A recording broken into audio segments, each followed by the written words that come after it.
तो hello guys, welcome back. जैसा कि आप लोग जान रहे हैं, क्लास 12th फिजिक्स का चैप्टर फर्स्ट का एक्सरसाइज सॉल्व कर रहे हैं हम लोग, जिसमें से अभी क्वेश्चन 1.3 करना है। क्वेश्चन दिया है, check that the ratio K E square upon G M E M P. देखिए, सबसे पहले तो इसका मतलब ही समझिए।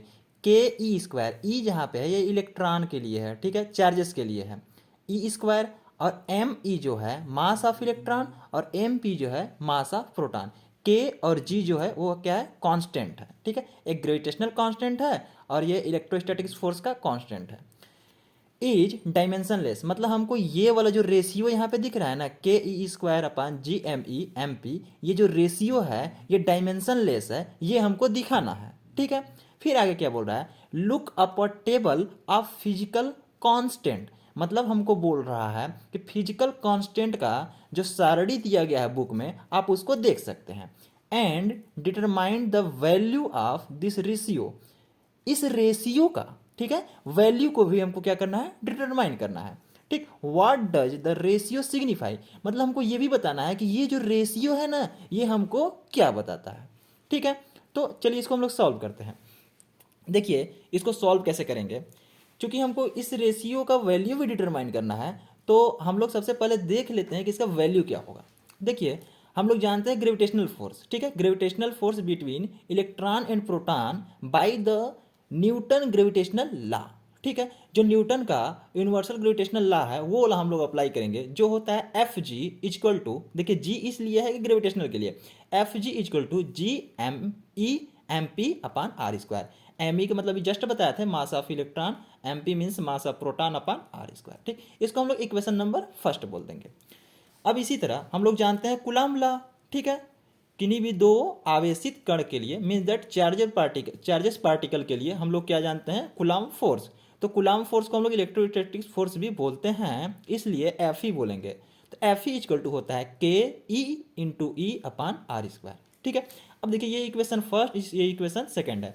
हम लोग नेक्स्ट स्टेप में क्या करेंगे, देखिए क्या लिखा है next step, on second dividing by first, means that ये हमारा जो इक्वेशन है सेकेंड है, ये फर्स्ट, मतलब सेकेंड इक्वेशन को फर्स्ट से डिवाइड करेंगे, मीन्स दैट सेकेंड को ऊपर रखेंगे और फर्स्ट को नीचे रखेंगे। देखिए तो एफ ही हमारा ऊपर हो जाएगा, ठीक है। अब लेफ्ट हैंड साइड वाला लेफ्ट हैंड साइड से डिवाइड करेंगे, तो लेफ्ट हैंड साइड में हमारा एफ ही है, तो एफ ही को एफ जी से डिवाइड कर दिया, इसलिए हो गया एफ ही upon F G equal to, देखिए ऊपर में हमारा क्या होगा, के होगा ना, और नीचे में क्या आ जाएगा, जी, तो ये हो गया के अपान जी। अब ध्यान से देखो, यहाँ पे है ई इंटू ई, यानी कि हमारा हो जाएगा ई इंटू ई, यहाँ पे लिख दिया अपान का आर स्क्वायर, और ये ऊपर होना था, इसलिए ये देखिए हमारा ऊपर हो गया न्यूमिनेटर में, और डिनोमिनेटर में ये वाला टर्म आना है। अब ये टर्म क्या है, M E M P upon R square. देखिए यहाँ का आर स्क्वायर और यहाँ का आर स्क्वायर क्या हो जाएगा, कट जाएगा, ठीक है।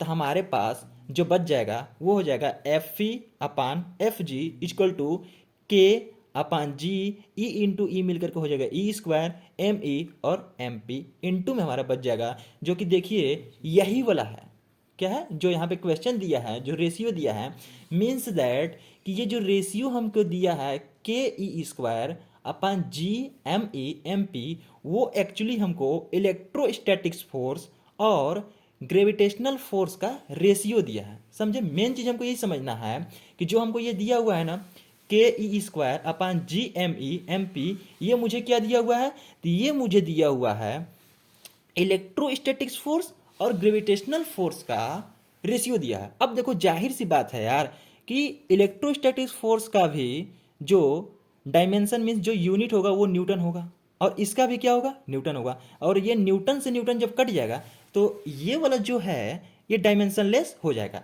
तो फर्स्ट वाला तो हम प्रूफ कर दिए, जो कहा था कि चेक द रेशियो इतना इतना ही डायमेंशन लेस, तो फर्स्ट तो हमारा हो गया कि ये डायमेंशन लेस है, ठीक।